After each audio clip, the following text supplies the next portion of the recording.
गुरवे गौरचन्द्राय राधिकाय तदालये कृष्णाय कृष्णभक्ताय तद्भक्ताय नमो नमः। ओम नमो भगवते वासुदेवाय।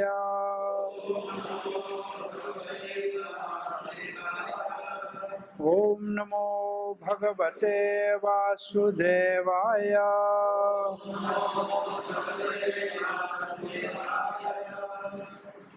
कृष्णाय वासुदेवाय देवकी नंदनाय च नंदगोपकुमाराय गोविंदाय नमो नमः।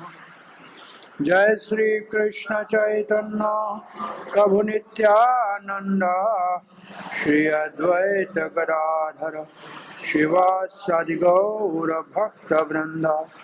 हरे कृष्णा कृष्णा कृष्णा हरे हरे हरे राम राम राम हरे हरे। हरे कृष्णा। श्री श्री कृष्ण बलराम मंदिर इस्कॉन वृंदावन के भाग्यशाली भक्तों, भक्ति शास्त्री के भगवत गीता यथारूप के अध्ययन के 8वें अध्ययन में आपका हार्दिक स्वागत है। 8वें अध्याय का पहला विभाग, जिसमें भगवान श्री कृष्ण अपने विषय में दिव्य ज्ञान, अपने जन्म के विषय में, ये 8वां अध्याय का पहले विभाग में अर्जुन के 7 प्रश्न हैं और भगवान ने उनके उत्तर दिए।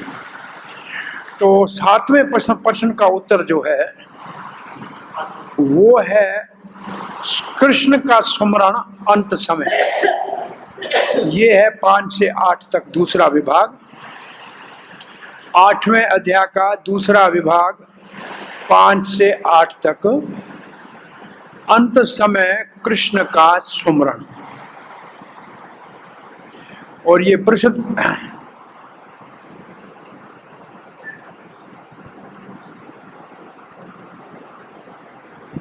भगवत गीता के 8वें अध्याय के दूसरे विभाग में अंत समय कृष्ण का स्मरण, उसका हम 5वां श्लोक पढ़ते हैं। अंत काले च मामेव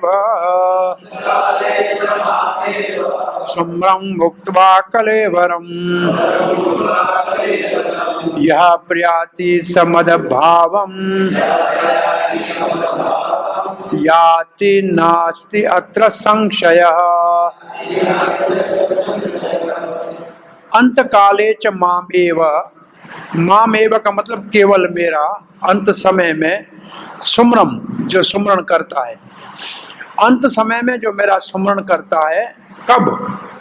मुक्त वा कलेवरम, कलेवर कहते शरीर को त्यागते समय।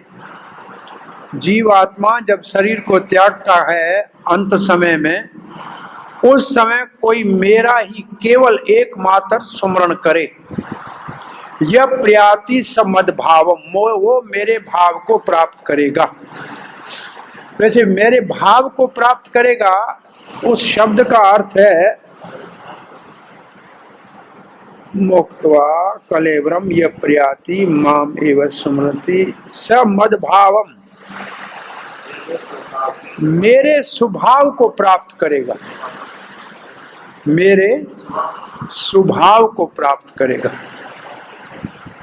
अब भगवान का स्वभाव कैसा है ये हम समझेंगे। मेरे भाव को प्राप्त करेगा, मेरे स्वभाव को प्राप्त करेगा। वैसे मेरे भाव का एक अर्थ है मेरे प्रेम को प्राप्त करेगा, भाव प्रेम की परिभाषा भी है, परंतु यहाँ दोनों आचार्यों ने लिखा है और प्रभुपाद ने क्या लिखा है? मेरे स्वभाव को, सबने लिखा है मेरे स्वभाव को प्राप्त करेगा। तो अंत समय भगवान का सुमरण कैसे हो, तो ये है 7वें प्रश्न का उत्तर कि अंत समय भगवान की स्मृति कैसे हो। इस प्रश्न के उत्तर में भगवान कहते हैं जो केवल मेरा सुमरण करता है, वास्तव में तत्व रूप से जो मेरा सुमरण करता है। अब 14 श्लोकों में चक्रवर्ती पाद कहते हैं आने वाले 14 श्लोकों में उस सुमरण की विधि बताई गई है। कैसे भगवान का सुमरण किए जाए, 14 श्लोक 5 से लेके समझो कि 5 में 14 गिनो तो कितना हो गया, तो तब तक सुमरण की विधि बताई गई है। तो यहाँ सुमरण का भाव है सामान्य रूप से योग के अभ्यास में भगवान का सुमरण कैसे हो। ये योग मिश्रित भक्ति का जो है, योग मिश्रित भक्ति का विभाग है।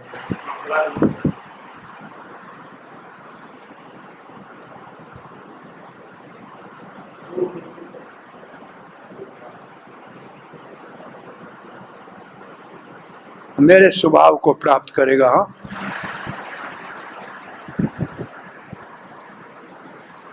अच्छा, भगवान का स्वभाव क्या है, इसको बलदेव विद्याभूषण लिखते हैं 8 गुण आ जाते हैं। कौन से 8 गुण भगवान में है, भगवान के स्वभाव में, वो जीव में आ जाते हैं। उन 8 गुणों का पहला नंबर है पाप रहित, वो पाप रहित हो जाएगा। दूसरा है एजलेस, एजलेस का मतलब उसका आयु रहित का मतलब नित्य है, कोई आयु नहीं, फिर कोई छोटा है बड़ा है मरेगा नहीं, आयु रहित। और मृत्यु रहित, डेथलेस, ये 3 हो गए। चौथा गुण है विदाउट ग्रीफ, विदाउट ग्रीफ का मतलब है बिना मोह के, बिना मोह के, मोह रहित। फिर है क्षुधा रहित, क्षुधा किसको कहते हैं, भूख रहित, भूख क्षुधा रहित। फिर है प्यास रहित, प्यास भी नहीं लगेगी। फिर है आनंदमय, और अंतिम है जो संकल्प करेगा वो इच्छा पूरी हो जाएगी। संकल्प के साथ इच्छा की पूर्ति, बिना कुछ प्रयास के संकल्प किया इच्छा पूरी, ये 8 गुण। तो मेरा स्वभाव कैसा है जिसमें ये 8 गुण है, ये है भगवान के स्वभाव का वर्णन। ये 8 समझ में आया सबको, 8 नाम, 8 ना। पहला क्या है, कोई दोबारा एक कोई कहते जाओ, पाप रहित, निष्पाप, निष्पाप। और दूसरा है आयु रहित, को क्या शब्द होना चाहिए सच,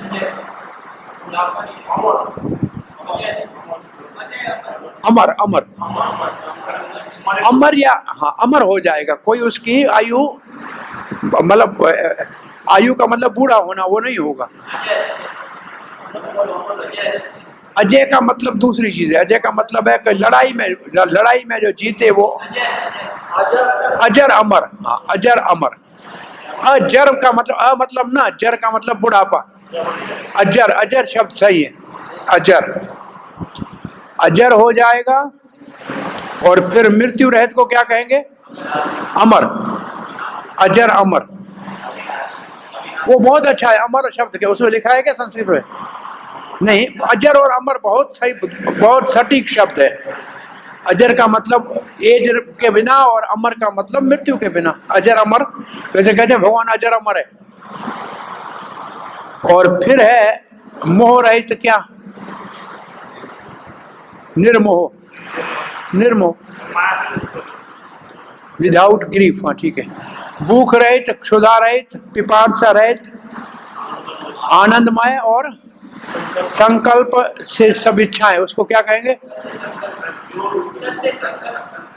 सत्य संकल्प कहते हैं। सत्य संकल्प में से भगवान का एक नाम है सत्य संकल्प। जो संकल्प करे वो पूरा हो जाए, सत्य संकल्प। तो श्रील प्रभुपाद जी लिखते हैं इस श्लोक के लिए, इस श्लोक में कृष्ण भावना के ऊपर अधिक बल दिया गया है। हाँ, कृष्ण भावना को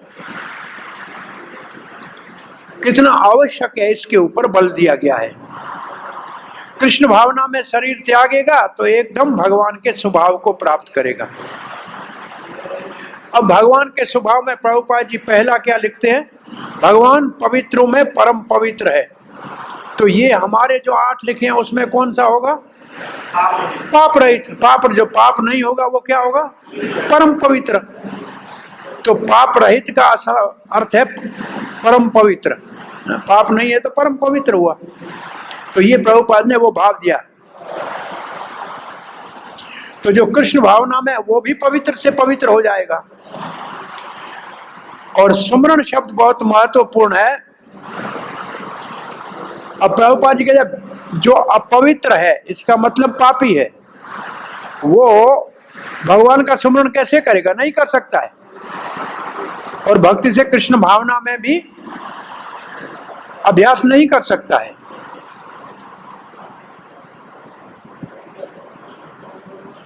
इसलिए कृष्ण भावना का शुभ आरंभ कहाँ, कब से करना चाहिए? शुरू से ही करना चाहिए। ये किसने कहा है? प्रहलाद महाराज ने। क्या कहा है? कुमारम आचरेत। वो बात है, कृष्ण भावना का अभ्यास कुमार अवस्था से ही करना चाहिए।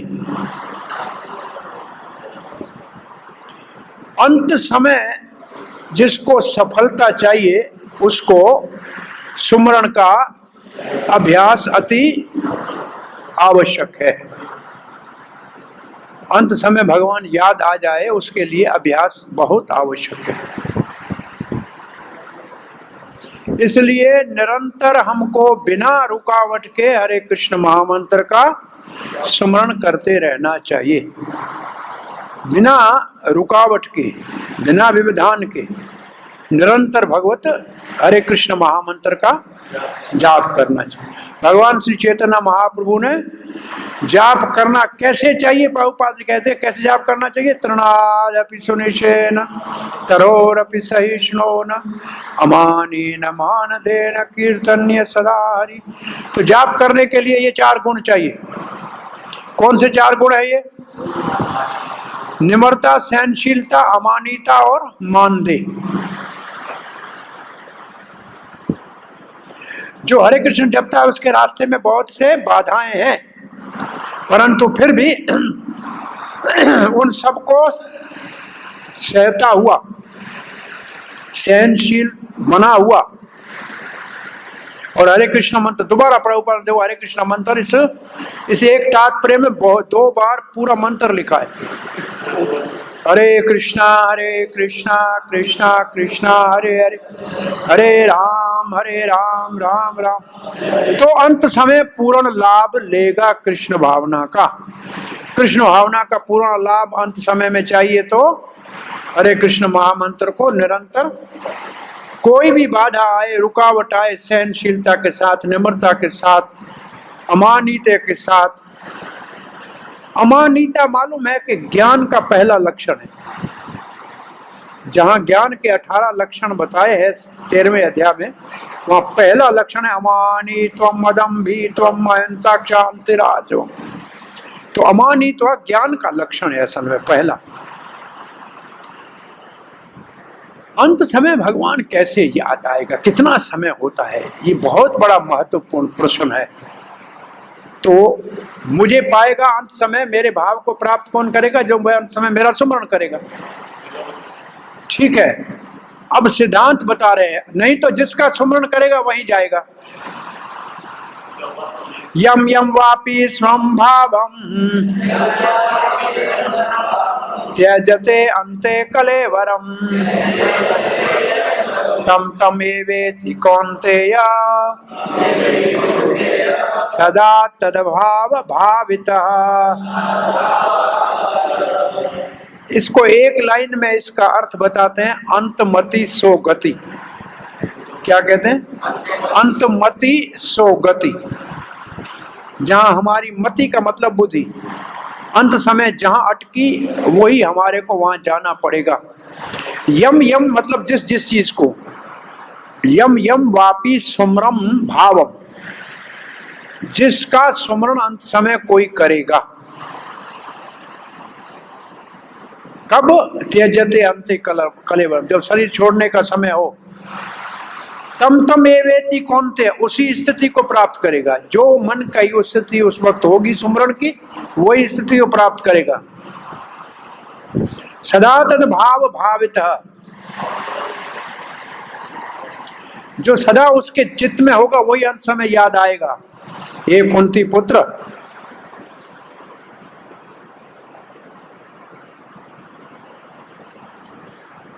अब बलदेव विद्याभूषण कहते ऐसा नहीं है कि अंत समय सब मेरे को स्मरण करे और मेरे पास आ जाए, ये संभव नहीं है, संशय नहीं हो सका। कुछ और चीजों का स्मरण करेंगे तो और चीज को प्राप्त करेंगे। एक बड़े महात्मा थे, उसने अपने शिष्य को कहा, मैं जब अंत समय होगा ना तो शंख बजेंगे, मृदंग बजेंगे, खड़ताल बजेंगे, ऊपर से वैकुंठ से विमान आएंगे। उनका प्राण निकला, कुछ नहीं हुआ। तो शिष्य बड़ा समर्थ था, चिंतन किया कि गुरुजी के विमान क्यों नहीं आए। तो उसने देखा गुरुजी मरते समय बेर के पेड़ के नीचे थे, बेर खाने का मन किया और बेर के अंदर एक छोटा कीड़ा बन गया। तो शिष्य ने बेर को नीचे उतारा, कीड़े को लिया और राम नाम जपते हुए उसको विदा किया, और तब वैकुंठ से विमान आया और घड़ी भी बजी, घंट भी बजे और शंख भी बजा। तो क्या अंत समय जिसका सुमरण है वहां जाएगा। एक महात्मा उदाहरण देते थे कि आप स्टूडियो में फिर फोटो निकालने जाते हैं ना, फोटो निकालने के लिए फोटो स्टूडियो में जाएंगे तो कैमरा को सेट करेगा, आपको कहेगा बाल ठीक करो, फिर फेस ठीक करो, सब बैठो, ठीक बैठो, कलर ठीक करो, मुस्कुराओ। और उस वक्त वो क्या करेगा, बटन दबाएगा। जब वो बटन दबाने लगे, एक मक्खी नासिका में घुस जाए। हमारा मुंह ऐसा हो गया, उसने बटन दबा दिया। अब जब फोटो वो देगा, काम कहेगा ये हमारा ऐसे किया, कैमरा ने थोड़ी निकाला है, जैसे जरा मुंह था ऐसे आया।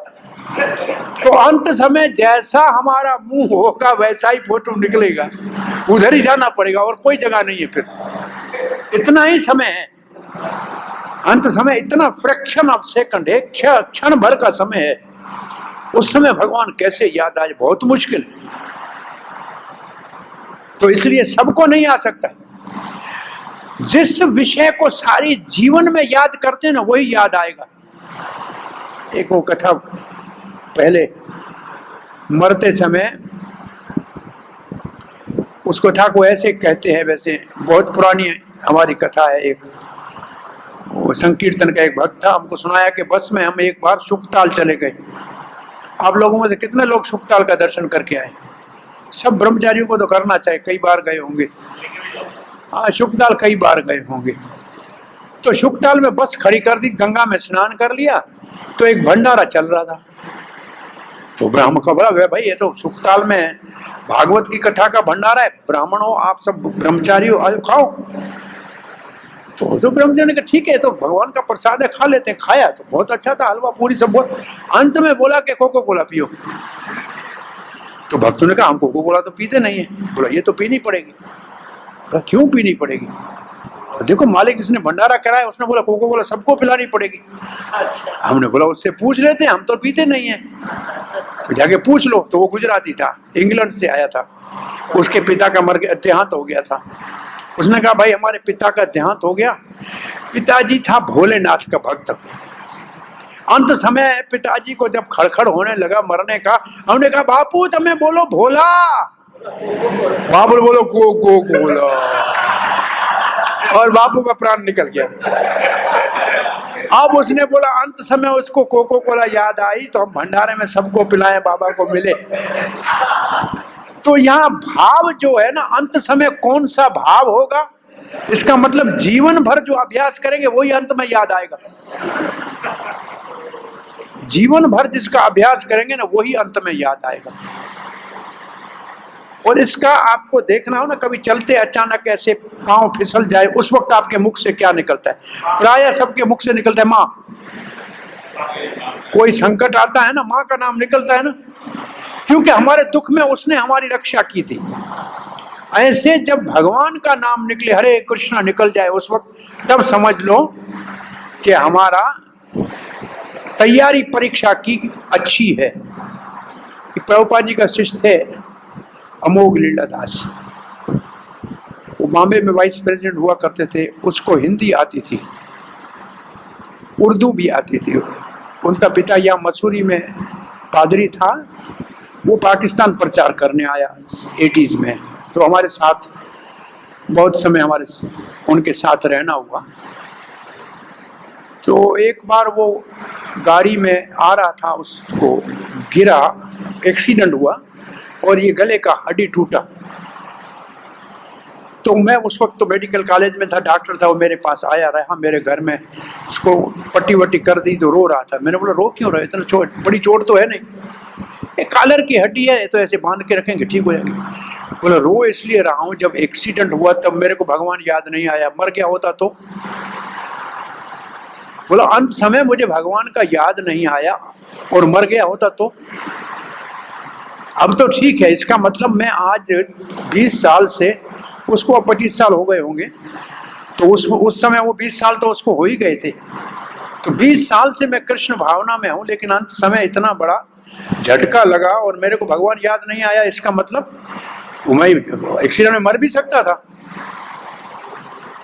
तो अंत समय तभी वो नाम तभी याद आएगा जब अभ्यास करेंगे और अच्छी तरह से अभ्यास करेंगे। करवट लेते ही रात को भगवान का नाम याद आए, तब समझना चाहिए कि सुमरण पक्का है। चलते फिरते उठते बैठते भगवान का नाम मुख से निकलना चाहिए। अभ्यास पक्का होगा, वही अंत समय याद आएगा।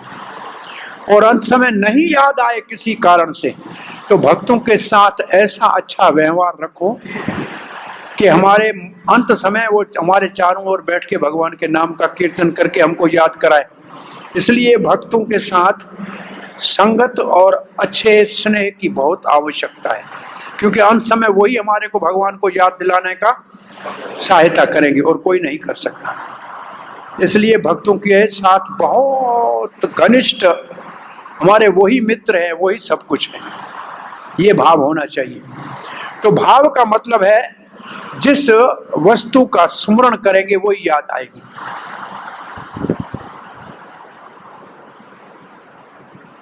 मन में जो चीज, मन में जिसका चिंतन होगा वही भाव और वही उसको स्थिति प्राप्त होगी।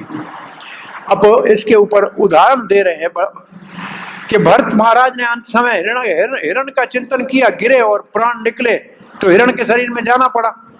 ये तो हमारे पास प्रमाण है ना, अंत समय हिरण के शरीर में जाना।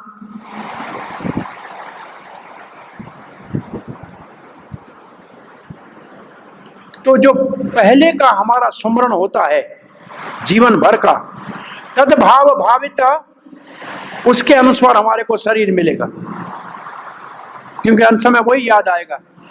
अब श्री प्रभुपाद जी क्या लिखते हैं कि अंत समय भगवान का सुमरण करने वाला, जो अंत समय को प्रभुपाद ने लिखा है, क्या लिखा है? क्रिटिकल मोमेंट को क्या लिखा है? हाँ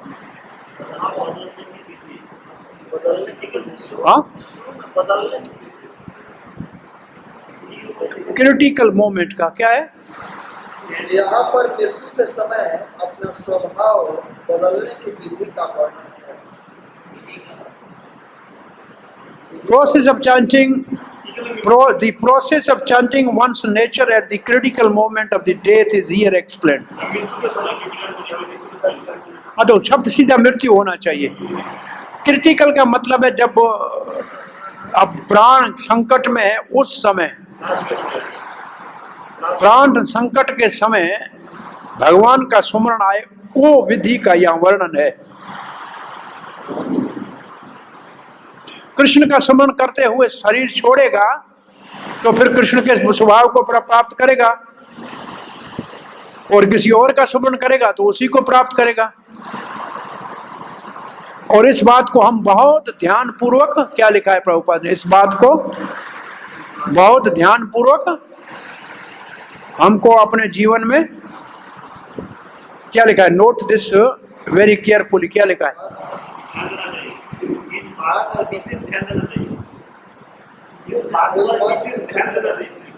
बहुत महत्वपूर्ण है, ये ध्यान में रखना चाहिए। मन सही अवस्था में नहीं कर सकते। क्या क्या अंत समय की बात अभी क्यों कर रहे हैं, आप तो ठीक ठाक हो। हाँ, ये सुमरन इनका क्या चल रहा है, क्या कह रहा है राकल, ये पड़ोसी आपका कुछ कह रहा है। हाँ, अंत समय ऐसे कोई दूसरी बात की तो गड़बड़ हो जाएगी बहुत भारी। और यही लिखा है कि इस बात को ध्यान से सुनना चाहिए। मन की स्थिति बिल्कुल ठीक हो और प्राण निकले, वो कैसे किया जाए, प्रभुपाद लिखते हैं।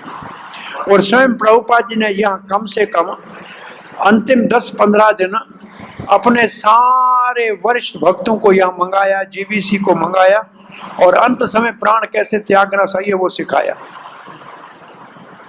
बिल्कुल ऐसे सिखाया उनको कि कैसे जाना चाहिए।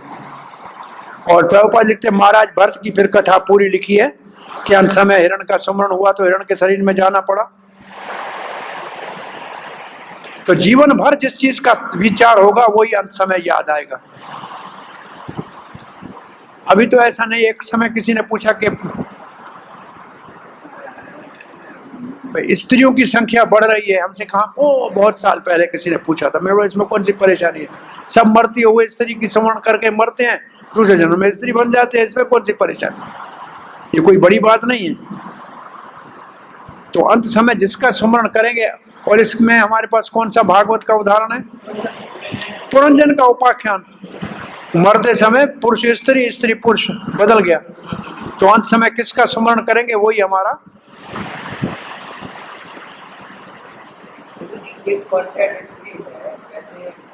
वास्तव जो पढ़ते हैं, हाँ जी, वास्तव जो पढ़ते हैं उसका 9th क्लास, उसका मीनिंग बता रहा है। तो व्यक्ति ब्रह्म मुहूर्त में इस वास्तव को बहुत ही अच्छी तरीके से गान करेगा स्वर के साथ, उसको अंत समय में भगवान अगर अच्छी नहीं आते हैं, स्वयं कन्यावचन भगवान उनको असमन में आएगी। इसको कहते हैं श्रुति फल।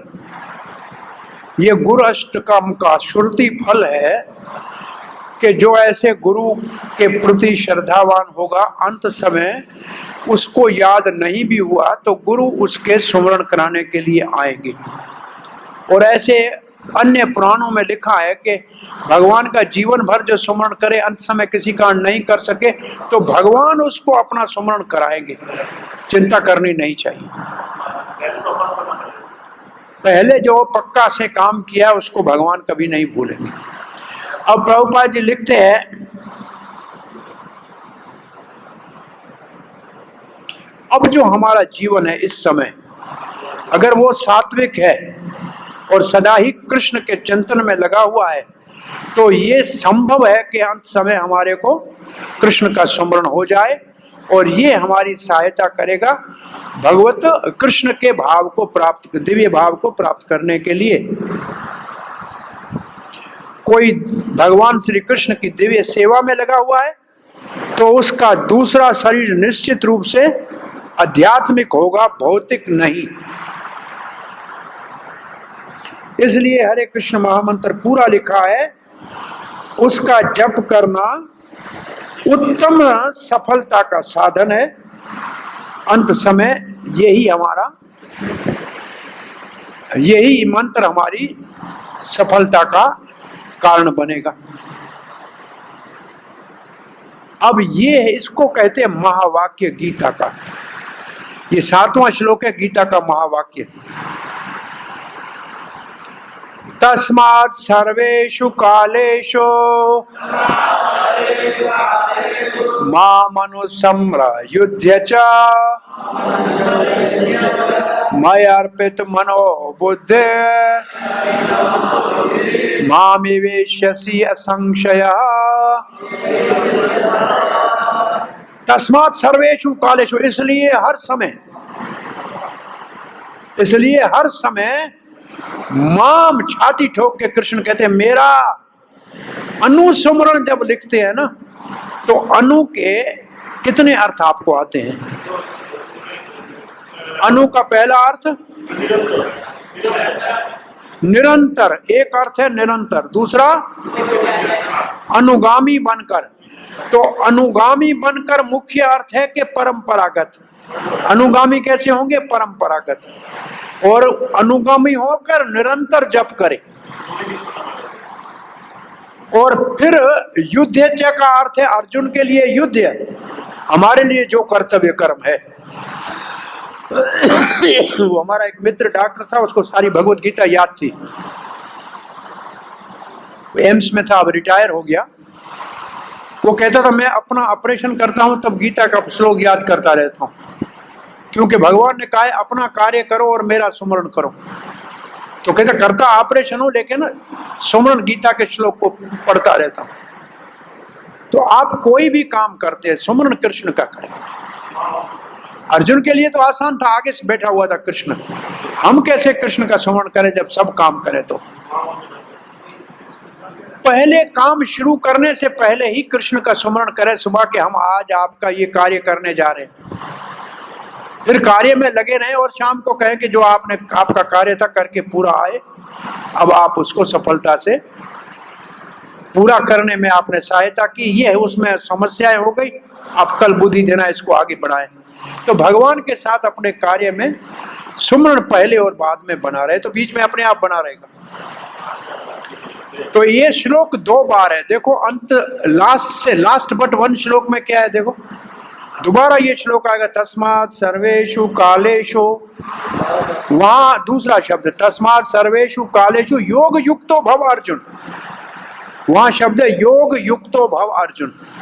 देखिए है कहां, कौन से नंबर है ये? 27। और इसमें है कितने? 28।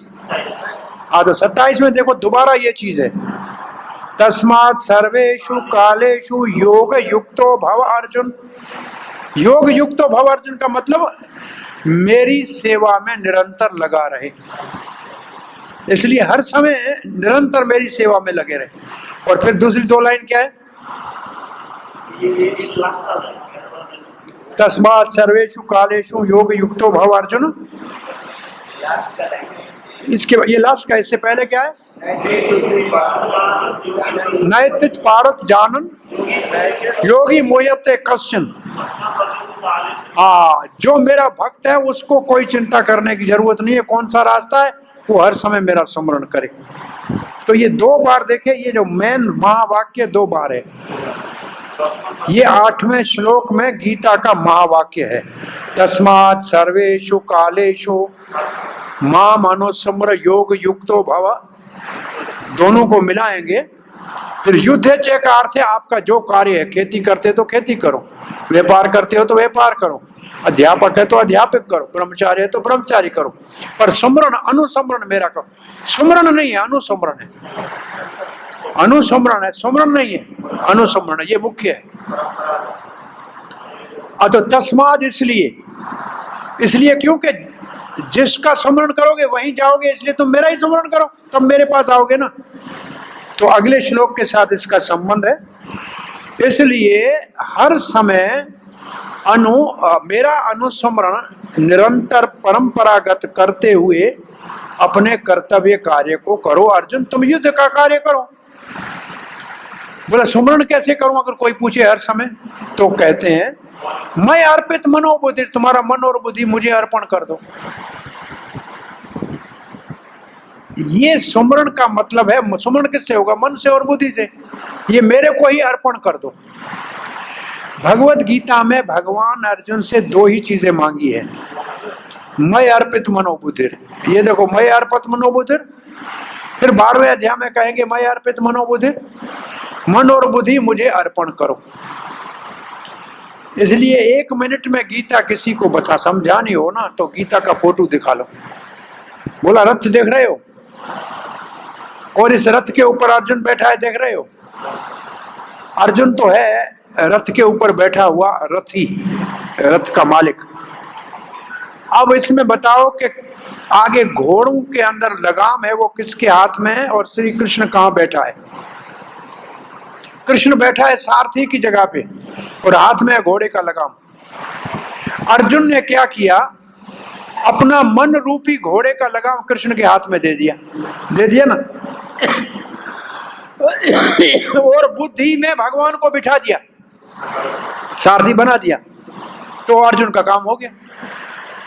तो मैं अर्पित मनोबुद्धिर का मतलब है हमारे इंद्रियों की बागडोर कृष्ण के हाथ में दो। इसके लिए भक्ति की जो परिभाषा है, कौन सा श्लोक पढ़ेंगे? ऋषिकेन ऋषिकेश सेवनम, इंद्रियों के स्वामी को इंद्रियों की बागडोर दे दो, और मन भगवान के हवाले कर दो, और बुद्धि में भगवान को बिठा दो। ये अर्जुन ने किया, इसलिए सफल हुआ। कृष्ण अर्जुन के जो सारथी है, हम सबका सारथी बनने को तैयार है। हमको केवल अपने मन उनके हवाले करना है। मन कृष्ण को दिया किसने? बुद्धि कृष्ण ने दी। मन देने वालों का उदाहरण सिर्फ गोपियां हैं, जो कहती है कि मन हमारा कृष्ण ले गया, हमारे पास है ही नहीं। उद्धव एक ही मन था, वो कृष्ण को दे दिए, दूसरे कहां से लाए? और भीष्म पितामह ऐसा भक्त है जो अंत समय कहता है मेरी बुद्धि ले लो। इति मति उपकल्पिता वित्रषणा भूमने, अपनी मति बुद्धि भीष्म अर्पण कर रहा है भगवान को। महाजन भीष्म अपनी बुद्धि भगवान को अर्पण कर रहा है। और जिसने मन अर्पण किया, एक तो गोपियां हैं, दूसरा जिसने मन अर्पण किया है वो रूप गोस्वामी है। श्री चैतन्य मनोअभीष्टम स्थपिता, चैतन्य महाप्रभु के मन के भाव को जान के, मन के भाव को जानना मतलब अपना मन उनमें लगाना। तो ये बहुत ऊपर का स्तर है। मैं अर्पित मनोबुद्धि, मन और बुद्धि मुझे अर्पित करो, फिर कार्य करो। भक्ति तब होगी ना भाई, कार्य करोगे उससे पहले सोचोगे ना दिमाग में, और निर्णय करोगे ना बुद्धि से, तो वो मेरे को दे दो। इसका मतलब मेरे ही काम करो, मेरा ही सोच करो। माम एवेश्यसि असंशय, कोई संशय नहीं है। माम एवेश्यसि, मुझे ही प्राप्त करोगे, मुझे प्राप्त करोगे, इसमें कोई संशय नहीं है।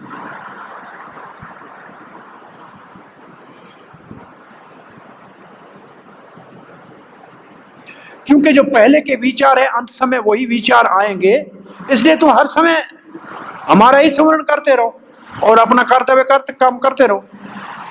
आप तो लड़ रहे हो, किसी समय बाण आएगा मर जाओगे, इसलिए हर समय मेरा स्मरण करो।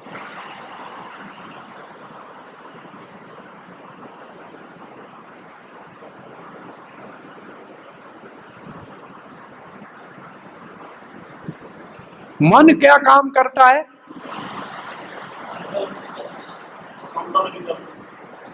मन संकल्प करता है कि भगवान का चिंतन करना है, और बुद्धि क्या करती है? निर्णय करती है कि मन को भगवान में लगाना है। तो दोनों चाहिए। श्री प्रभुपाद क्या लिखते हैं? अर्जुन को जो भगवान अब शिक्षाएं दे रहे हैं वो बहुत महत्वपूर्ण है भौतिक कार्यों में लगे हुए व्यक्ति के लिए। भौतिक कार्यों में लगे हुए व्यक्ति के लिए अर्जुन की शिक्षाएं बहुत महत्वपूर्ण है। भगवान ये नहीं कहता है अपने कर्तव्य कर्म को छोड़ दो, काम में लगे रहो और मेरा स्मरण करते रहो। हाथ काम में और जीभ आराम में, भगवान का नाम चलता रहे और काम भी चलता रहे। काम भी करता रहे और कृष्ण का स्मरण भी करता रहे, हरे कृष्ण जपता रहे। ये भौतिक सारे कलमश से मुक्त करेगा और मन और बुद्धि भगवान श्री कृष्ण में लग जाएगी और हरे कृष्ण मंत्र जपने से कृष्ण लोक में बिना किसी संदेह के पहुंच जाएंगे। अब इस विभाग का अंतिम श्लोक पढ़ के फिर हम अपने प्रश्नों को देख रहे हैं। अभ्यास योग युक्तेन चेतसा न अन्यगामिना परमं पुरुषं दिव्यं याति पार्थ अनुचिन्तयन्। अनुचिंतन का मतलब निरंतर मेरा ही चिंतन करता रहे। किससे चिंतन करे? चेतसा अभ्यास योग युक्तेन। चेतसा का मना अपना चेतना, जैसे भावना है, कृष्ण भावना, कृष्ण चेतना मन से होगी। अभ्यास करे मुझे सुमरण करने का। क्या अभ्यास करेंगे? हरे कृष्ण जपता रहे। न अन्य गामी ना, और कहीं चित्त नहीं जाए, भटके नहीं इधर उधर। वो परम पुरुष दिव्य को प्राप्त करेगा, वो दिव्य परम पुरुष को प्राप्त करेगा जो जीवन भर मेरा सुमरण करेगा। अंत समय उसको मेरा सुमरण आएगा और मुझे प्राप्त करेगा। मन से मेरा सुमरण करना उत्तम योग है, सबसे उत्तम योग है मन से मेरा सुमरण करना। ये बात इस श्लोक में मुख्य रूप से कही गई है। अभ्यास का अर्थ है बार बार किसी चीज को करना। अभ्यास का अर्थ है बार बार करना। मन को ऐसे बार बार भगवान के सुमरण में लगाना चाहिए और कहीं इधर उधर भटकने देना नहीं चाहिए। ऐसे मन के स्वभाव को हम जीत लेंगे।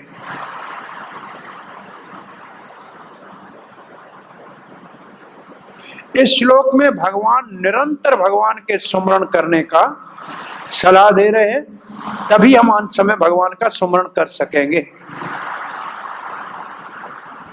हमारी चेतना कृष्ण के ऊपर ही केंद्रित हो, इधर उधर ना भटके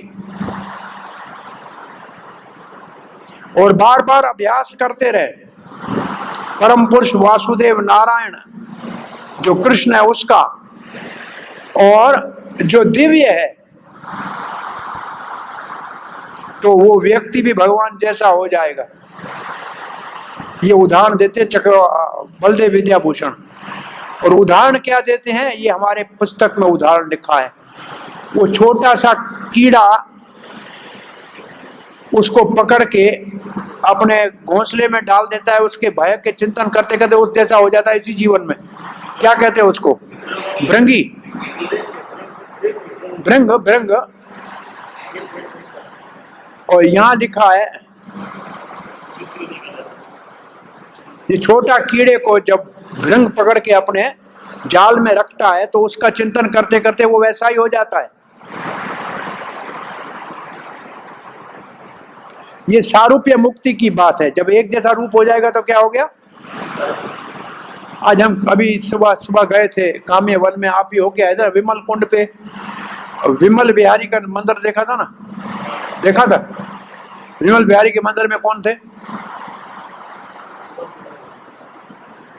विमल कुंड पे विमल बिहारी का मंदिर है, देखा था? देखा ही नहीं, सिर्फ स्नान करके आया है वो। ये आपको श्लोक याद नहीं आया कि तीर्थ में जाए और स्नान करके आए तो किसके बराबर है?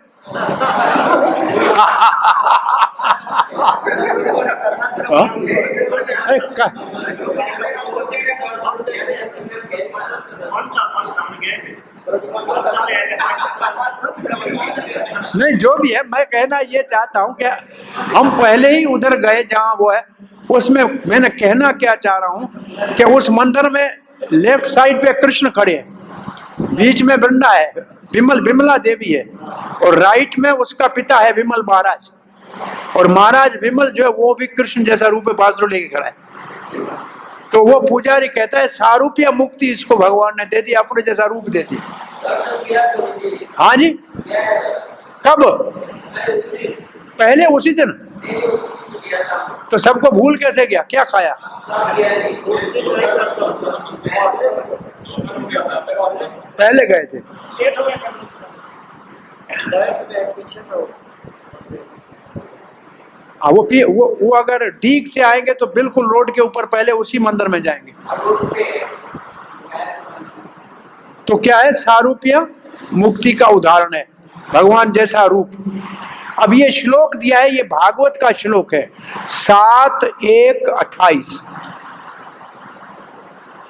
कीट पेश कृता रुद्ध कुड़ियायाम तम अनुसुम्रन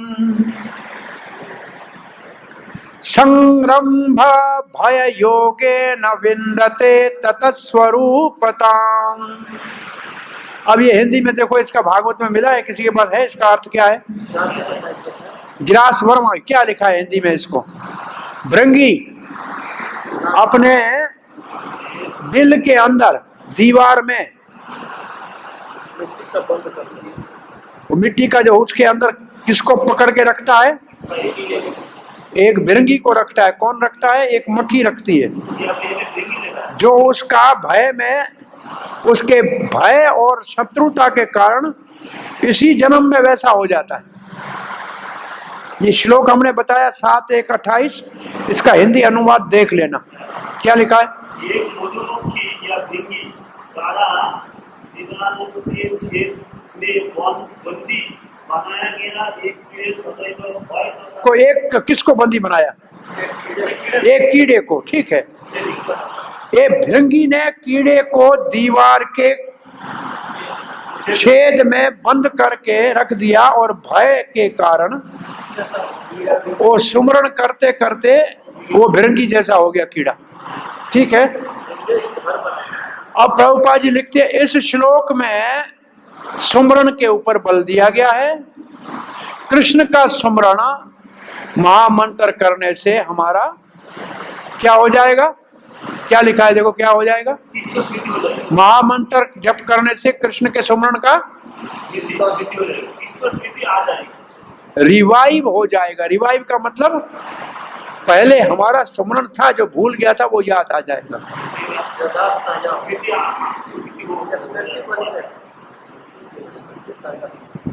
अब प्रभुपाद कहते हैं सुमरण में हमारी 3 इंद्रियां काम में लगती है। बताइए जरा कौन सी लिखी है? 3 senses are engaged when we chant। जीभ, कान और मन। अब आप देखिए, आप जब करते हैं आपके 3 ये लगते हैं काम के? नहीं। जीभ से बोलेंगे, कान से सुनेंगे, मन से सुमरण करेंगे। वो सुमरण शब्द जो है वो मन से होगा। जीभ से बोलेंगे, कान से सुनेंगे और मन उसके ऊपर केंद्रित करेंगे। बहुत सू का केवल जबान चलती है, लेकिन कान सुनता नहीं है और मन सोचता नहीं है। तो इसका मतलब है वैसे सुमरण में, सुमरण जो शब्द है वो श्रवण जो है उसके भी 3 अंग है। यहाँ सुमरण के 3 इंद्रियां काम में आती। और अगर तुलसी के सामने या भगवान के खुले पर्दे के सामने बैठेंगे तो आंख भी भगवान का सुमरण, आंख से दर्शन होगा, कान से श्रवण होगा, जीभा से उच्चारण होगा और मन से चिंतन होगा। सारी, और माला हाथ में है तो ये हमारा सब स्पर्श इंद्री भी सेवा में लगेगी। तो सारी इंद्रियां भगवान की सेवा में लगती है। परंतु यह 3 इंद्रियों का वर्णन है सुमरण हरे कृष्ण मंत्र में। ये याद भी करना है और अभ्यास भी करना है। इसको याद भी करो और अभ्यास भी करो। प्रभुपाद कहते ये रहस्यमय ध्यान अभ्यास करने में बहुत सरल है और इसके द्वारा परम भगवान की प्राप्ति हो जाती है। और पुरुषम का मतलब है भोक्ता। जीव तटित शक्ति है भगवान की, परंतु इस वक्त भौतिक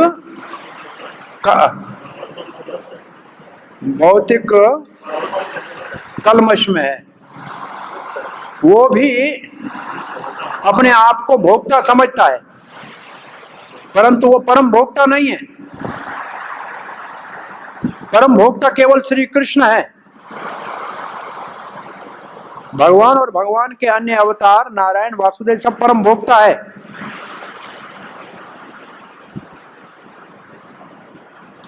भगवान, कोई भी भक्त निरंतर भगवान का पूजन करता है, उनके पूजा का, सेवा का विषय भगवान का स्वरूप जो भी है, नारायण हो, कृष्ण हो, राम हो, और हरे कृष्ण मंत्र जपे, ये अभ्यास उसको पवित्र करेगा और अंत में निरंतर जप करने के कारण भगवत धाम में जाएगा। तो योग का अभ्यास मन में परमात्मा के ऊपर ध्यान करना है।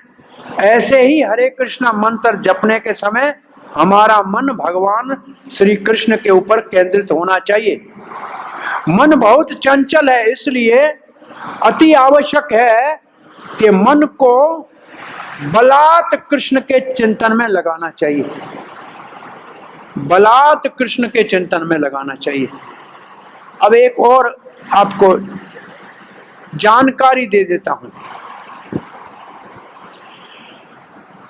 10वें अध्याय में मन भगवान अपनी विभूति मानते हैं। इंद्रियाणाम मनश्चास्मि, है ना। अगर मन भगवान की विभूति है तो बिना भगवान के और कहीं विश्राम नहीं पाएगा। जो जिसकी विभूति है उसी के पास जाएगा तभी विश्राम पाएगा। ये सिद्धांत है भाई। विभूति का मतलब उसका अंश है, तो भगवान का अंश है, भगवान में ही जाएगा, भगवान के चिंतन में लगेगा तभी विश्राम पाएगा। धन में लगे, दुनिया में लगे, स्त्री में लगे, कभी संतोष नहीं होगा, क्योंकि है ही नहीं उसका। उसलिए उदाहरण देते हैं, पत्थर धरती का अंश है। पत्थर किसका है? धरती का है। कहीं फेंको, घूम के धरती पे आएगा, आएगा कहीं और जाएगा? आएगा। पानी कहां से आता है? समुद्र से। कहीं गिराओ समुद्र में जाएगा। आग को जलाओ, उसकी लौ ऊपर जाएगी, क्योंकि वो सूर्य का अंश है, वो नीचे नहीं जा सकती। तो जिसका अंश है वो वही जाएगा। मन भगवान की विभूति है तो भगवान में ही लगेगा और कहीं लगाने से लगेगा नहीं। इसलिए अभ्यास करना चाहिए बलात् भगवान के चिंतन का। और यहां उदाहरण दिया है भृंगी का और कीड़े का, प्रभुपाद ने ये दिया है। ऐसे अभी हम भी कृष्ण का चिंतन करेंगे तो अपने जीवन के अंत में भगवान जैसा ही स्वरूप प्राप्त करेंगे। ठीक है? जैसे आप सूर्योदय से जाते हैं, मौन भगवान का मौन स्वतः जाना चाहिए भगवान को। देखिए, जैसे सारे लोग वैकुंठ में चतुर्भुज है, परंतु कौत्सव मणि और श्रीवत्स चिन्ह चिन्ह सबके पास नहीं है। ऐसे कृष्ण जैसा रूप है, परंतु मोरपंख नहीं होगा, कौत्सव मणि नहीं होगी, रूप देखने में वैसा होगा। जैसे ग्वाल का रूप हो जाएगा।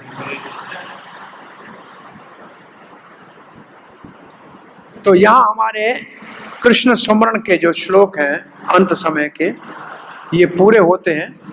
दूसरा विभाग हम पढ़ेंगे कल आगे का। आज जितना समय हमारे पास है, अभी आधा घंटा जो भी, उसमें हम 3-4 प्रश्नों का आज श्रवण कर लेते। आपका प्रश्न क्या था? आप पूछ रहे थे क्या? मैं बोल रहा हूँ जैसे एक मिट्टी का ढेला ऊपर फेंक दो, मिट्टी पे धरती में आए उसका अंश है। जैसे मौन है भगवान का विभूति और अंश है, अगर मन को स्वाभाविक भगवान को लगना चाहिए। भगवान को कैसे लगाएंगे? मन के कार्य भगवान को लगाने चाहिए। संकल्प विकल्प आदि जो मन के कार्य है ना, चिंतन, वो भगवान में लगाना चाहिए। अच्छा, मन तो है नहीं कि आम की तरह भगवान के चरणों में लगा के आए। मन के काम को भगवान के चरणों में लगाना है। अब आप में से कौन ग्रुप पहले वॉलंटियरली आना चाहता है? कौन ग्रुप वॉलंटरी को आना सबको पड़ेगा, परंतु पहले शुभारंभ कौन करना चाहता है?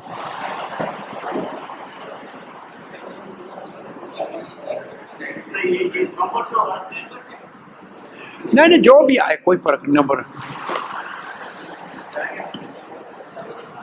हाँ जी,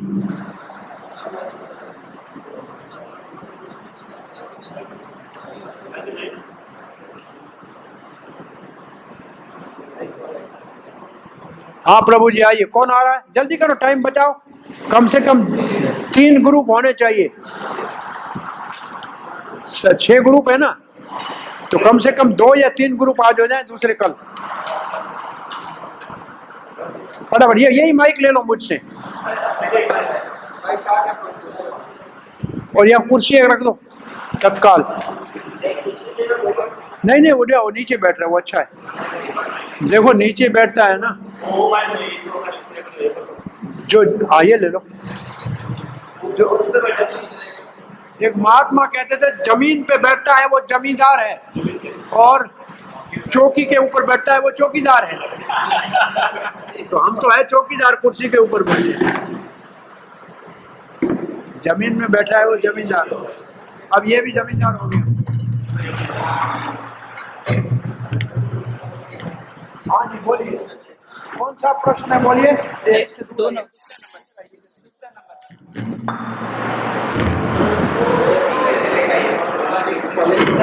हो जाएगा, हड़बड़ी हो नहीं कीजिए, गया। आराम से करिए, आराम से, नो एंजाइटी।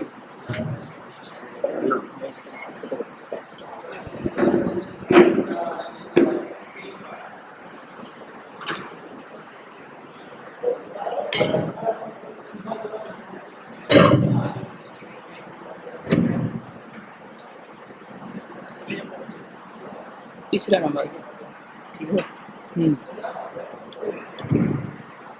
हरे कृष्णा, हरे कृष्णा, हरे कृष्णा। अभी मैं तीसरा नंबर प्रश्न का आंसर दूंगा।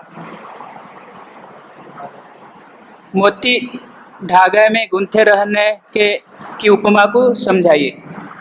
मोती धागे में गूंथे रहने की उपमा को समझाइए।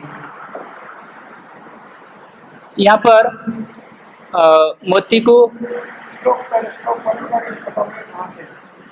मतः परतरम नान्यत किंचिदस्ति धनंजय मयि सर्वमित प्रोत्तम सूत्रे मणिगणाइव।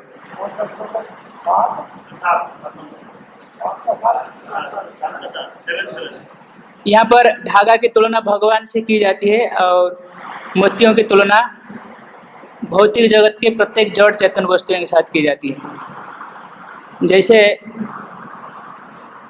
मोतियों में धागा रहने के कारण मोती अव्यवस्थित नहीं होता और गूंथी रहती है अच्छी तरह से। उसी प्रकार अगर धागा निकाल दिया जाए तो वो मोती बिखर जाता है, अव्यवस्थित हो जाता है।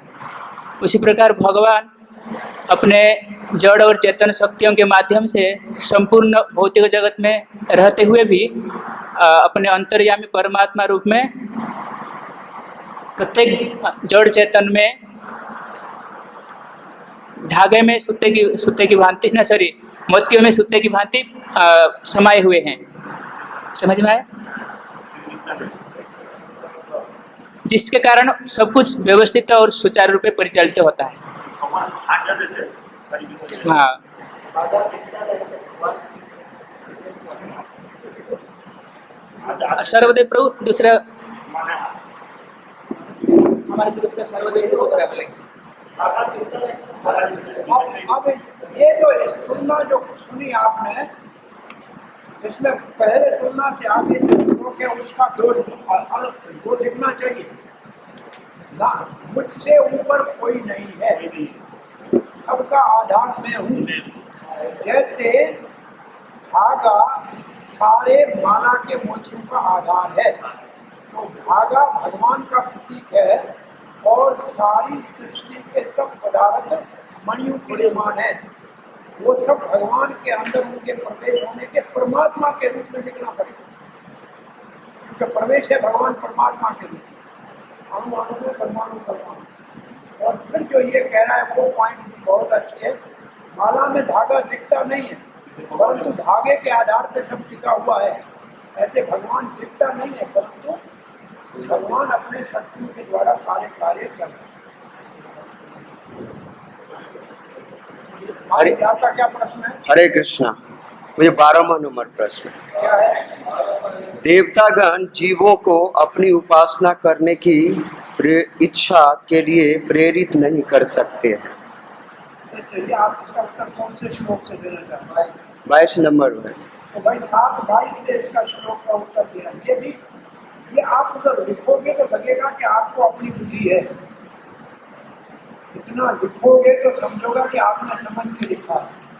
ऐसे बहुत से हमने पेपर में लिखा है, ऐसे कुछ लिखा है अपने मन से।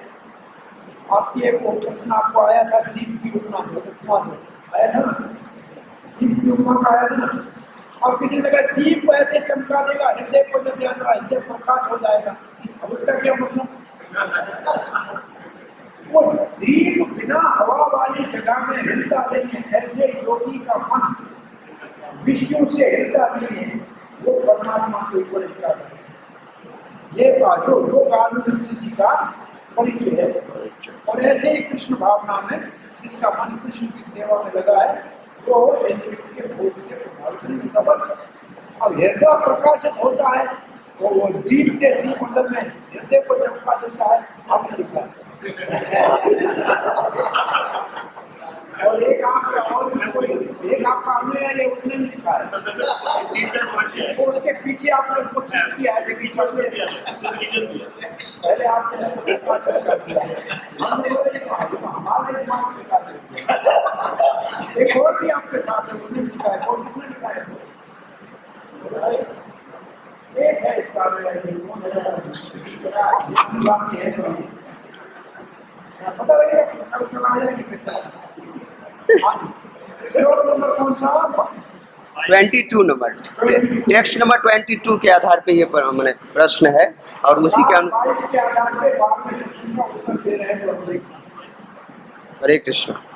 जैसे ही कोई व्यक्ति किसी देवता की उपासना करने की मन में इच्छा करता है, तो भगवान जो सभी जीवों के हृदय में परमात्मा के रूप में विराजमान हैं, वो उनको पता चल जाता है जो ये जीव क्या चाहता है।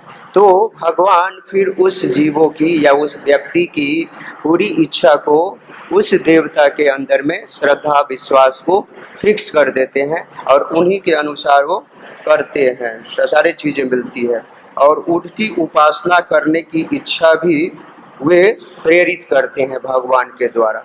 लेकिन देवता जो लोग होते हैं, वो किसी व्यक्ति के इच्छा को प्रेरित नहीं कर सकता है, क्योंकि देवता स्वतंत्र नहीं है। सभी जीवात्माएं परमेश्वर के इच्छा के अधीन हैं। अतः जीवात्मा न तो स्वेच्छा से किसी देवता की पूजा कर सकते हैं और न ही देवता अपनी स्वेच्छा से किसी व्यक्ति को कोई वर दे सकते हैं या इच्छित वर को दे सकते हैं। इसलिए भगवान के विरुद्ध जाकर के वो कोई वर नहीं दे सकते। बहुत सबसे महत्वपूर्ण इसके अंदर एक है, भगवान क्योंकि परमात्मा के। ये तो मैंने पहले ही लाइन में बोल दिया। पहले बोला था। हाँ, इसका आंसर तो 21 नंबर के सबसे लास्ट में भी आंसर है। लिखा है। हाँ। ये 21 नंबर पता काटने में ऊपर नीचे है। जब आप इसको हम स्क्रिप्ट दिया है 22 से 23 और जो 21 के लास्ट में पूरा आंसर लास्ट में पूरा दिया है ना। 21 के अंत में पूरा है। हाँ। पूरा है। 21-22 दोनों श्लोक में है इसका उत्तर। ठीक है, तो मुख्य रूप में भगवान समझे। अब आपने कौन सा चीज कम कहा? आपको ये कहना है कि भगवान तो सबके हृदय में परमात्मा के रूप में है, परंतु देवता परमात्मा के रूप में नहीं है। तो उसको कैसे पता लगेगा? देवता सबके हृदय में परमात्मा के रूप में नहीं बैठता, केवल भगवान बैठता है। इसलिए भगवान दे सकता है, देवता नहीं दे सकता। अच्छा, मेन पॉइंट। हरे कृष्ण। देवता दे सकता है, नहीं दे सकता क्योंकि परमात्मा नहीं है। ठीक है, दूसरा करो।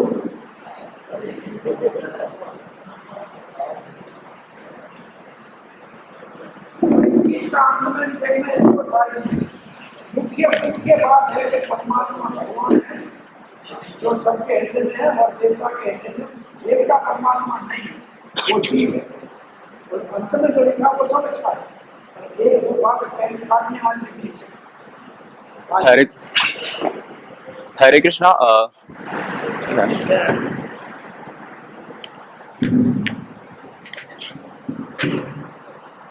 हरे कृष्णा।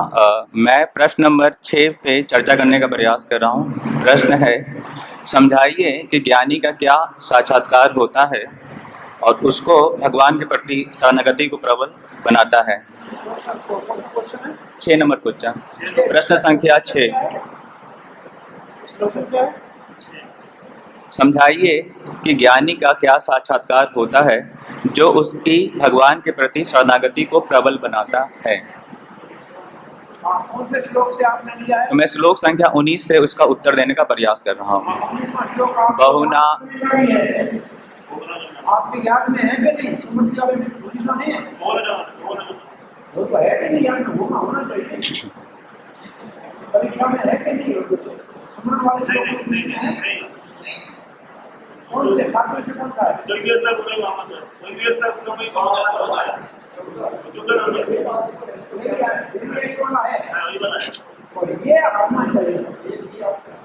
श्लोक है, बहुनाम जन्मनाम अन्ते ज्ञानवान माम प्रपद्यते वासुदेवम सर्वमिति स महात्मा सुदुर्लभम। तो इस श्लोक को समझने से पहले कि ज्ञानी क्यों सबसे ज्यादा भगवान को प्रिय है और क्यों जो भगवान को वो शरणागत होता है, उससे पहले समझना होगा कि भगवान कहते हैं कि चतुर्विधा भजन्ते माम, 4 प्रकार के लोग जो है मेरे शरणागत होते हैं और ज्ञानी मुझे सबसे ज्यादा प्रिय है।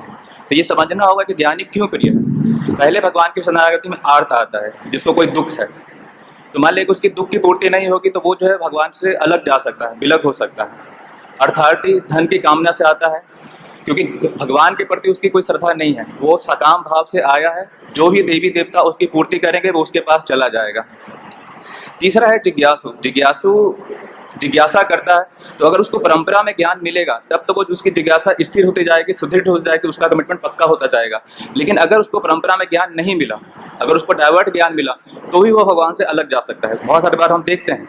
लेकिन ज्ञानी के बारे में भगवान बताते हैं कि यहाँ पे वो प्रारंभिक अवस्था में है, आर्थ जिज्ञासु और अर्थार्थी जो है भक्ति की प्रारंभिक अवस्था में, धीरे धीरे भक्ति करते करते वो आगे जाएंगे।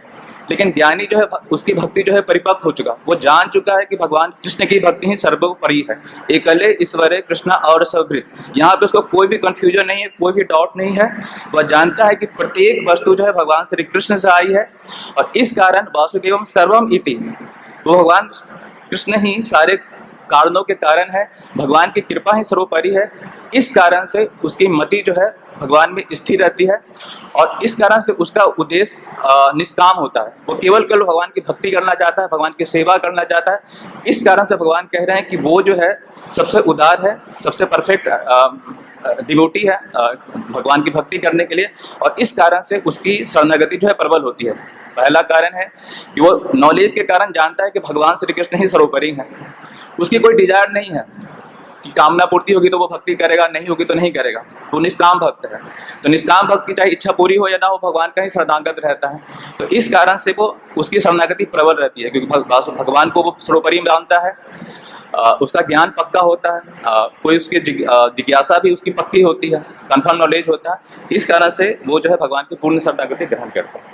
हरे कृष्ण। अच्छा, आपको एक बात थोड़ी एक लाइन लिखा, ज्ञान वासुदेव सर्वमिति, ये मानता है और जानता है कि वासुदेव सर्वमिति क्या है।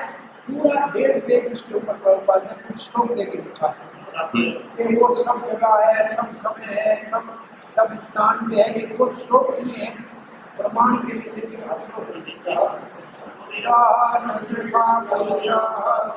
ये जो श्लोक है, ये श्लोक को श्लोक न देके उसका अर्थ देना पड़ेगा, तब आपका प्रश्न का उत्तर सही होगा। आगे वाले जगत की जगत लगेगी, इतना नहीं है, ज्ञानी 4 सुकृतियों में सर्वश्रेष्ठ है और ये प्रधान युक्ता ज्ञान निष्ठ भक्त है और इसने वासुदेव सर्वमिति को जान लिया है। और वासुदेव सर्वमिति ये होता है नंबर 1 वासुदेव श्री कृष्ण है। वासुदेव सर्वत्र वसति इति वासुदेव, वासुदेव सब जगह है। जैसे कि वेद में लिखा है उसके हाथ सब जगह, पांव सब जगह, वो लिखना पड़ेगा तब वासुदेव सर्वमिति होगा, तब वो भगवान का शरण लेगा, तब वो भगवान का शरण लेगा। तो पुनः बैठ के इसको पढ़िए, देखिए वासुदेव सर्वमिति की क्या परिभाषा है। ठीक है। और ऐसा महात्मा मिलना दुर्लभ है। ये लाइन और देखनी पड़ेगी कौन सी? ये 3 श्लोक दुर्लभ के हैं, 3 श्लोक दुर्लभ के हैं। 7 का 3, 19 और 26। तो ये जैसे तत्व से जानता है, इसका मतलब ये तत्व से जाने का मतलब मिलेगा, ये लाखों में एक है और ऐसे सब नहीं जानते हैं, ये जान पाएगा। तो ये दुर्लभता का सूचक है श्लोक, महात्मा इसलिए शब्द आया है। तो मुख्य जो लिखना है वासुदेव सर्वमिति को आपको परिभाषित करना है कि वासुदेव किसको कहते हैं। एक चीज मान लीजिए कि वासुदेव किसको कहते हैं, आप इसका उत्तर दीजिए। ज्ञानी वासुदेव सर्वत्र है ये जानता है, इसकी शब्द लेता है। कहाँ जाऊँ, सभी जगह वासुदेव है तो शरण लेना ही पड़ेगा, कोई जगह ही नहीं बची जहाँ वासुदेव नहीं है। ये आपको भाव को श्लोक के अंदर कुछ श्लोकों का प्रभुपाद है और वो धर्म से तो क्या है नहीं छात्रों को जो से दिया हाँ जी, छात्रों को छात्रों को किसी को दिया है नौ न बात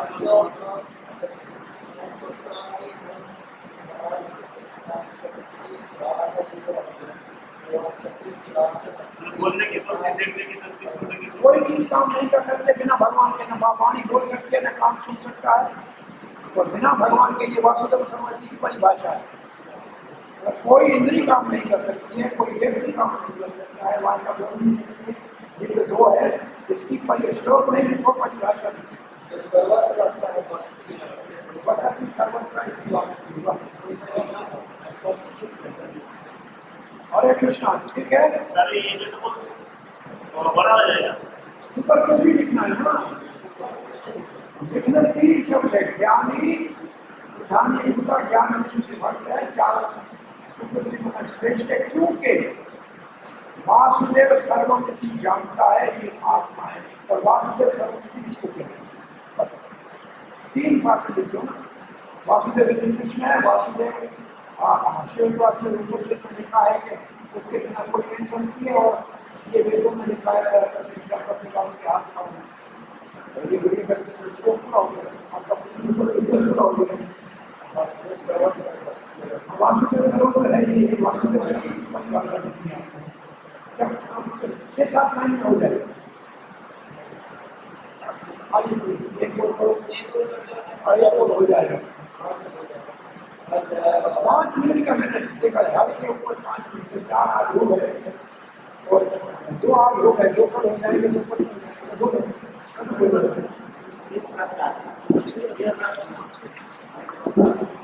नहीं, मेरा मतलब है 2 ग्रुप हो गए, 6 ग्रुप है, 2 1 से 3 दिन में हो जाएंगे और फिर आज में एक क्वेश्चन दे देंगे आपके नेक्स्ट वीक में, तक आपका हो जाएगा।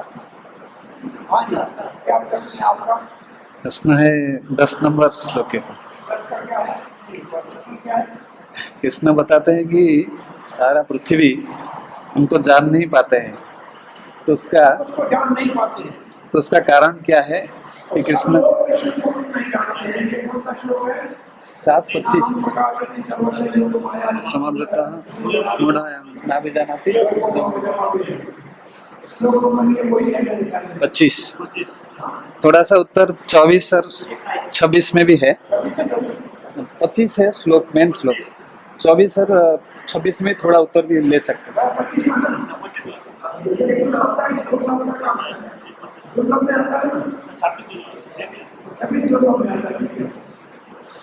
तो इसमें जैसा बताते हैं कि कृष्ण का जो स्वरूप है वो सच्चिद आनंदमय है, अर्थात eternal, full of knowledge and bliss.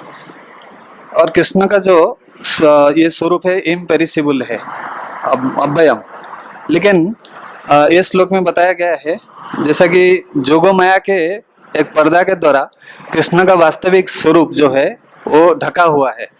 तो इसलिए जो कम बुद्धि संपन्न लोग रहते हैं या जिसका small knowledge, people of small knowledge, या जो निराकारवादी रहते हैं वो भगवान को इसलिए नहीं जान पाते क्योंकि उनका जो बुद्धि को माया ने ढक दिया है। जैसा हम देखते हैं, एक बहुत सुंदर उपमा देते हैं प्रभुपाद जी, जैसा ये 26 नंबर श्लोक में उपमा देते हैं कि जैसा बादल है, बादल सूरज को ढक देता है। तो इसका अर्थ ये नहीं कि सूरज को वास्तविक में बादल ढक देता है। बादल क्या करता है, हमारा जो दृष्टि है, तो व्यक्ति का दृष्टि को बादल ढक देता है। इस तरह जो कम बुद्धि संपन्न लोग रहते हैं और लेस इंटेलिजेंट और इंटेलिजेंट जो इम्पर्सनलिस्ट रहते हैं या फिर जो कम ज्ञान वाले रहते हैं, उन्हीं का बुद्धि को जब ये जोगो माया रूपी जो ब्रह्म ज्योति से ही जिनका सृष्टि हुआ है, तो ये ढक देने के कारण लोग जो है कृष्ण को समझ नहीं पाते हैं। तो ये कारण बताया गया। दूसरा है जैसा कि बहुत कृष्ण जब यहाँ पर लीला कर रहे थे तो बहुत सारे कम लोग कृष्ण को जान पाते। हरे कृष्ण। तो कृष्णा जब ये लीला कर रहे थे तभी सिर्फ पांडव और कुंती महारानी और कुछ कम भक्त भगवान कृष्ण को जान पाए थे। इसका अर्थ ये नहीं कि कृष्णा पूरा सोच शरीर में उपस्थित थे। तो इसका उत्तर ये बताते हैं कृष्ण के जो भक्त्या माम अभिजानाति जावान जस्तास्मि तत्व, जो शुद्ध भक्त है, जो तीनों गुण से परे है, वही व्यक्ति ही भगवान को जान सकता है। नहीं तो जो तीनों गुण के अंदर है अर्थात माया से ढका हुआ है जिसका ज्ञान, वो भगवान को नहीं जान सकता है।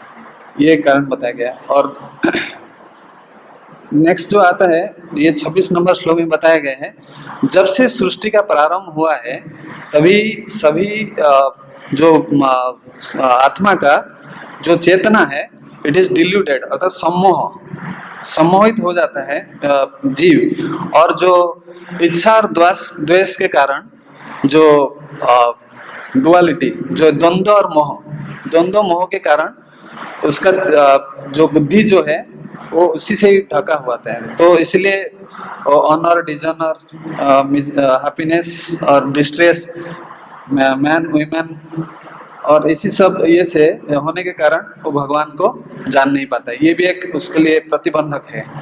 और एक दूसरा बताते हैं, जब तक भगवान की अहेतु की कृपा किसी के ऊपर ना हो तो भगवान को जान नहीं सकता है। जैसे कि ब्रह्मा जी का उदाहरण देते हैं, ब्रह्मा जी 100 साल तक प्रयास किए भगवान को जानने के लिए, लेकिन वो जान नहीं पाए। जब स्वयं भगवान उनको उपाय बताए कि आप तपस्या करो, तपस्या के माध्यम से मुझे जान पाएंगे, तो ब्रह्मा जी फिर समग्र भगवान के धाम का दर्शन किए थे। और दूसरा जो है, और एक कारण बताते हैं भगवान कि जब तक कोई व्यक्ति पूर्ण रूप से कृष्ण चेतनाशल नहीं होते अर्थात शुद्ध भक्ति का आचरण नहीं करता है तो वो भगवान को जान नहीं सकते हैं। और एक कारण उसमें आता है जो महाजन जना गतस्य पंथा, जो पूर्ववर्ती आचार्य ने हमको जो रास्ता का बताया है, जैसा इससे पहले शंकराचार्य है, नारद मुनि है, व्यासदेव है, देवल ऋषि है, जिन मार्ग पर दर्शन उन्होंने किया है उसी मार्ग पर हम चलेंगे तो भगवान को दर्शन हो सकता है। लेकिन जो निराकारवादी है या कम बुद्धि संपन्न जो देवता का पूजा करते हैं, वो लोग क्या करते हैं कि उन मार्ग का सही ढंग से अन्वेषण नहीं करते। ये भी कारण होता है। तो उसमें कुछ उदाहरण दिया गया है, जैसा प्रथम स्कंद 8वां अध्याय श्लोक नंबर 19 कुंती महारानी का जो प्रार्थना है, उसमें कुंती महारानी बोलते हैं, यही उदाहरण देते हैं जो जोगमाया का परिभाषा बोलते हैं कि ब्रह्म ज्योति रूप जो स्वरूप जो जोगमाया जो कटन है वो आपको ढक के रखा है, इसलिए साधारण लोग आपको नहीं जान पाते, तो कृपा करके आप उसको हटाइए।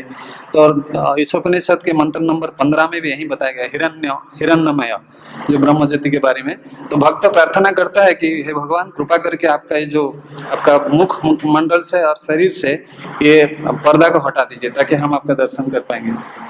और एक वर्णन आते ब्रह्ममय लीला में 10वां स्कंद अध्याय 14 श्लोक नंबर 7, इसमें ब्रह्मा जी बताते हैं कि हे कृष्ण, आपने आपके जैसा कृष्ण के सभी लीला, उनका रूप, नाम, रूप, गुण इत्यादि ये सब जोगो माया द्वारा समाहित होता है। अभी हम लोग जो है जितना भी बद्ध जीव है तो मायाबद्ध अवस्था में हम वो जोगो माया को कार्य को समझ नहीं पा रहे हैं। जब तक भगवान अपने ही इच्छा से जोगो माया को पर्दा को नहीं हटाते हैं तभी तक हम भगवान को जान नहीं सकते। ये ब्रह्मा जी का भी रियलाइजेशन है।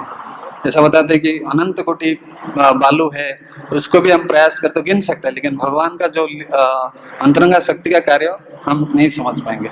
अनलेस हम लोग वो स्थिति पर है तब हम समझ पाएंगे उसको। और एक एनालॉजी देते हैं, जैसा मैंने बताया सूर्य और सन और क्लाउड उसी का। तो ओवरऑल इसमें यही ये देते हैं कि जोगो माया जैसा कवर करके रखते हैं भगवान को, लीला, नाम, रूप, गुण, लीला जो भी सब, इसी के लिए हम साधारण व्यक्ति उनको जान नहीं पाता है। तो ये संभव होता है किसी या तो भगवान की कृपा से, किसी साधु जो भगवान के अंतरंग भक्त है उसी की कृपा से उसको जो आध्यात्मिक ज्ञान हमको प्राप्त होता है और शुद्ध भक्ति का आचरण करते हैं, तो उसी के आधार पर हम भगवान को जानने के लिए संभव हो सकते हैं।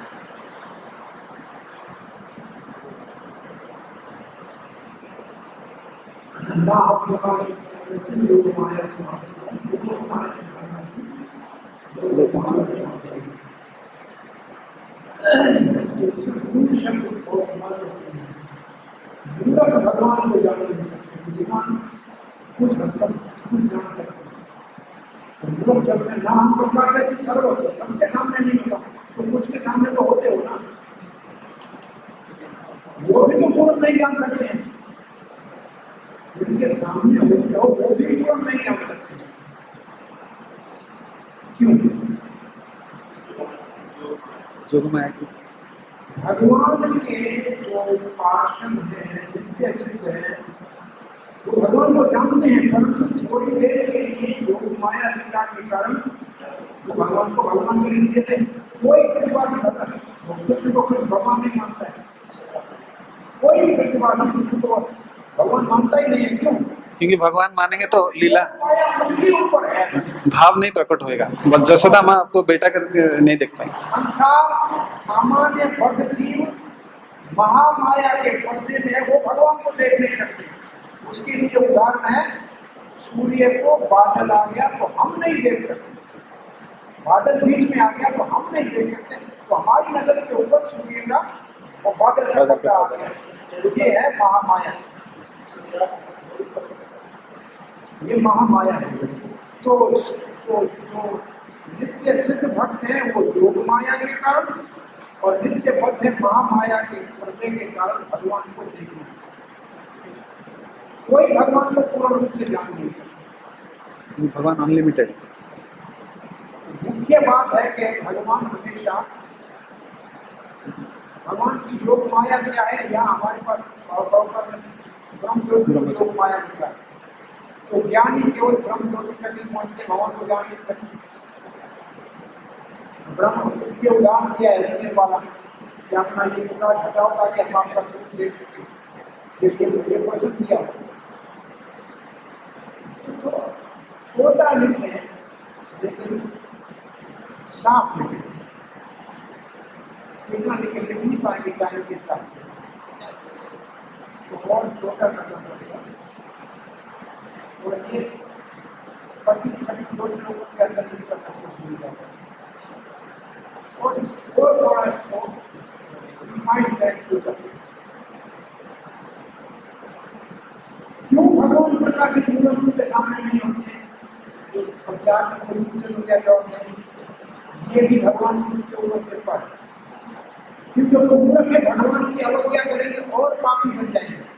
तो भगवान उनको पाप से बचाने के लिए प्रकट हुए। दुर्योधन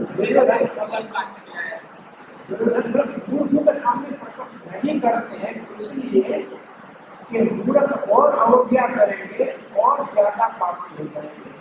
ये भी भगवान की करुणा है, इसे देखा जाए। भगवान सबके नाम में प्रकट होगा, सब लोग उसको आम आदमी समझे तो वो अपराध हो जाएगा।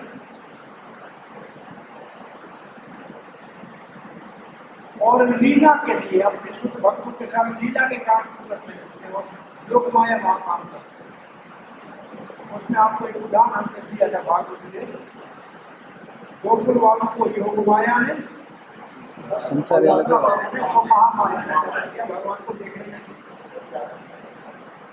उदाहरण भागवत का है। तो सब अच्छी बात है, लेकिन ये बहुत, लेकिन इसको थोड़ा सा और कॉम्पैक्ट कर, मूढ़ शब्द क्यों है, सब नहीं देख सकते ना, हम प्रकाशित सर्व से सबके सामने नहीं होता हूँ, क्योंकि मूर्ख मुझे नहीं जानते। जो मूर्ख नहीं है उनके सामने तो प्रकट होंगे ना, नहीं होंगे तो अब है क्या, कैसे पता लगेगा? तो कहीं तो होते ही हैं। उसको देखना है तो भगवत ने लिखा है, तात्पर्य उसी में लिखना, परंतु आपको प्रचार के लिए इन प्रश्नों के उत्तर आने चाहिए। प्रचार के लिए इनके उत्तर और आने चाहिए जो सामान्य है। क्यों नहीं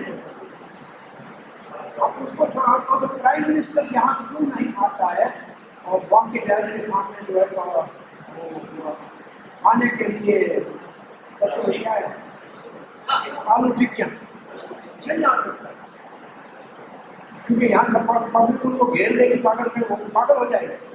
तो ऐसे भगवान सबके सामने प्रकट हो जाएंगे तो पागल हो जाएंगे, तो क्या है, तो भगवान के लोग पागल हो जाएंगे। कोई बड़ा आदमी है सबके सामने कैसे आएगा? आता है कोई अभिनेता नेत्री नहीं आती है, कोई मुख्यमंत्री प्रधानमंत्री नहीं आता है, तो क्या भगवान इनसे भी नीचे उतरा के अपने तो घर के घूमता करे?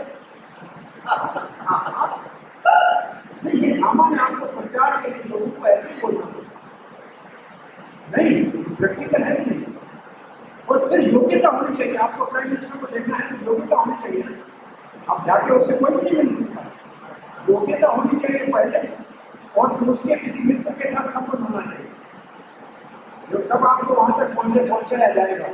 तो भगवान से भी मिलना है तो हमारे अंदर भक्ति की योग्यता होनी चाहिए और किसी भक्त का सानिध्य होना चाहिए, तभी संभव है। सामान्य उदाहरण दोगे तो पब्लिक समझेगी भगवान ऐसे क्यों छुपा के क्या गली गली में घूमे क्या?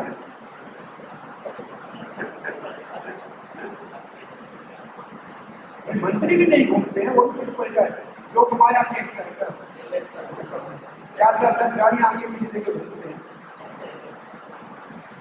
नहीं, ये प्रैक्टिकली कुछ प्रैक्टिकल बोलना चाहिए, कुछ शास्त्र का कुछ ऐसे पब्लिक को क्या आपको लिखो ना लिखो, लेकिन आना चाहिए लोगों को उत्तर देने के लिए। चलो प्रसाद का समय हो गया। हरे कृष्ण।